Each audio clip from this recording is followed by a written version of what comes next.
ఆ రోజు రామం కాలేజీకి వెళ్ళనని ఇంట్లోనే ఉండిపోయాడు. ఎవరు ఎంత అడిగినా కారణం చెప్పలేదు. శేఖర్ ఆఫీసు నుంచి వస్తూనే రామం కాలేజీకి వెళ్ళలేదని, ఇహ నుంచి కాలేజీకి వెళ్ళనని అంటున్నాడని తల్లి చెప్పగా విన్నాడు. విని మౌనంగా ఊరుకున్నాడు. తల్లి ఇచ్చిన కాఫీ తాగి కూర్చున్నాడు. తల్లి వంటగదిలో ఉంది.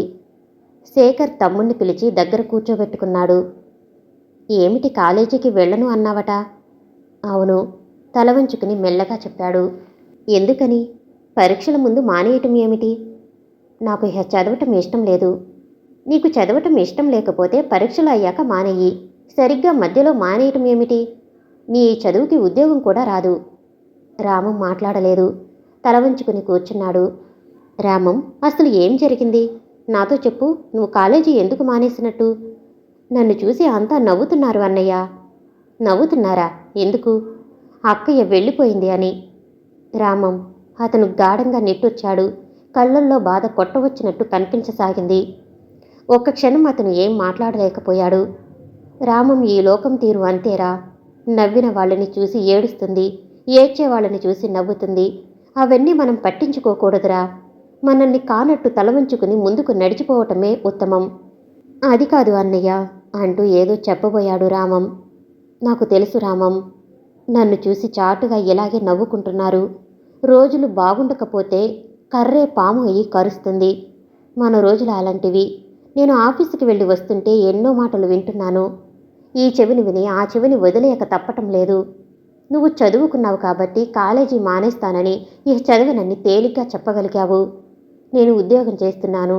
నేను చేయకపోతే ఇల్లు గడవదు. జీతం లేకపోతే మన పొట్టలు నిండవు. మన పరిస్థితి అటువంటిది. అన్ని అవమానాలు సహించి భరించి నేను ఆఫీసుకి వెళ్ళటం తప్పటం లేదు. ఎందుకు? ఎవరి కోసం? మీకోసం, ఈ ఇంటి కోసం. ఇప్పుడు చెప్పు రామం అన్నాడు ఆవేశంగా. అన్నయ్య, రామం, బిఏలు ఎంఏలు చదివిన వాళ్ళకే ఉద్యోగాలు లేవు. నీ ఈ చదువు మధ్యలో ఆపేస్తే ఇహ నీకు ఏం ఉద్యోగం వస్తుంది? రామం, మనం ఏదైనా పని చేసేటప్పుడు అన్నీ ఆలోచించుకోవాలిరా. రామం, ఇప్పుడు చెప్పు, నువ్వు కాలేజీ మానేస్తావా అన్నాడు తమ్ముడి భుజాలు పట్టి ఊపుతూ. రామం తప్పు చేసిన వాడిలా తల వంచుకున్నాడు. రామం, కష్టాలు కలకాలం ఉండవురా. మనకి మంచి రోజులు వస్తాయి. ఈనాడు మనల్ని చూసి గేలి చేసి నవ్విన వాళ్ళే రేపు మనల్ని చూసి పొగుడుతారురా. అక్కయ్య బ్రతికే ఉందని నా నమ్మకం. చందన ఏనాటికి తప్పు చేయదని ఎందుకో నా మనసు గట్టిగా చెబుతుంది. చందన తప్పక తిరిగి వస్తుంది రామం. అది మళ్ళీ ఇంట్లో కాలు పెట్టిన రోజున మళ్ళీ అందరి నోళ్ళు బంద్ అయిపోతాయి. ఎప్పుడూ చీకటే ఉండిపోదు. చీకటి వెనుక వెన్నెల వస్తుంది అన్నాడు తమ్ముడికి ధైర్యాన్ని నూరిపోస్తూ. అన్నయ్య, అతడు సంతోషంగా చూశాడు. నిజం రామం.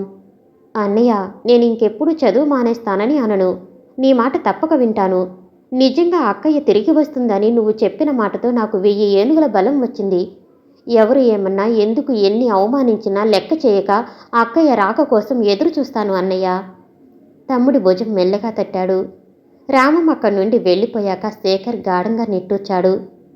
తమ్ముడికి అయితే తను ధైర్యం చెప్పగలిగాడు. మరి తనకు ఎవరు ధైర్యం చెప్తారు?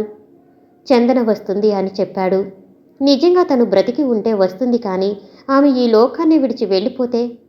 ఆ ఆలోచన రాగానే అతని కళ్ళ నుండి కన్నీటి బిందువులు రాలిపడ్డాయి. 4 రోజుల తర్వాత శేఖర్ అప్పుడే ఆఫీసు నుంచి వచ్చి కూర్చున్నాడు. కామేశం సైకిల్ మీద వచ్చాడు. వచ్చి రావటంతోనే బావగారు అంటూ కంగారుగా పిలుస్తూ లోపలికి వచ్చాడు. ఏమిటి? ఏమైంది అన్నట్టు శేఖర్ అతడి వైపు చూశాడు. బావగారు, వదినగారు కనిపించారు అన్నాడు అతను. సైకిల్ మీద త్వరగా రావటంతో ఆయాసపడుతున్నట్టుగా చెప్పసాగాడు. ఏమిటి? చందన కనిపించిందా? ఎప్పుడు? ఎక్కడ? శేఖర్ ఆతృతగా అడుగుతూ కుర్చీలో నుండి చటుక్కున లేచి నిలబడ్డాడు. ఇప్పుడే నేను ఆఫీసు నుంచి వస్తుంటే. నిజంగానా? నిజంగా బావగారు. ఆమెతో 2 ఆడవాళ్ళు కూడా ఉన్నారు. కారులో నుండి దిగారు. ముగ్గురు బట్టల షాపులోకి వెళ్ళటం నేను కళ్ళారా చూశాను. శేఖర్ అతని మాటలు వింటూనే అనుమానం వచ్చింది. నిజంగా ఆమె చందనేనా? బాగా చూశారా? నిజంగా. కాకపోతే ఆమె మునుపటి చందనాదేవి కాదు. ఖరీదైన బట్టలు, వస్తువులతో చాలా మారిపోయింది. ఒకవేళ మనిషిని పోలిన మనుషులు ఉంటారేమో కానీ నా నమ్మకం ఆమె చందనాదేవే అని. శేఖర్ క్షణంసేపు ఆలోచించి వెంటనే కామేశం సైకిల్ తీసుకుని అతను చెప్పిన బట్టల షాపుకి బయలుదేరాడు. అతని బుర్రలో రకరకాల ఆలోచనలు సుడులు తిరుగుతున్నాయి. నిజంగా చందనే కనిపించిందా, లేక చందన పోలికలు కలిగి ఉన్న మరో అమ్మాయా? ఇల్లు విడిచి వెళ్ళిపోయిన చందనికి ఎవరితో పరిచయమయ్యింది? వాళ్ళు ఎవరు? అతని తల వేడికి పోసాగింది. చందనని చూస్తేనే కానీ అతనికి ఆ క్షణంలో ప్రాణం నిలిచేటట్టు లేదు. సైకిల్ స్పీడ్గా తొక్కసాగాడు. అతనికి రోడ్డు మీద కారులు, బస్సులు ఏమీ కనిపించటం లేదు. సైకిల్ ఇంకా ఇంకా స్పీడ్గా పోనిస్తున్నాడు. పక్క నుండి వస్తున్న లారీ అతని కళ్ళకి కనిపించలేదు. అతని కళ్ళల్లో చందనే కనిపించసాగింది. అంతే. అతనికి ఆ తర్వాత ఏం జరిగింది తెలియలేదు. లారీ సైకిల్ని గుద్దేసింది. సైకిల్ మీద మనిషి తుళ్ళి దూరంగా పడిపోయాడు. అతని ఒళ్ళు రక్తంతో తడిసిపోయింది. యాక్సిడెంట్ అయ్యింది అని జనం ఒకటే పరుగులు పెట్టారు.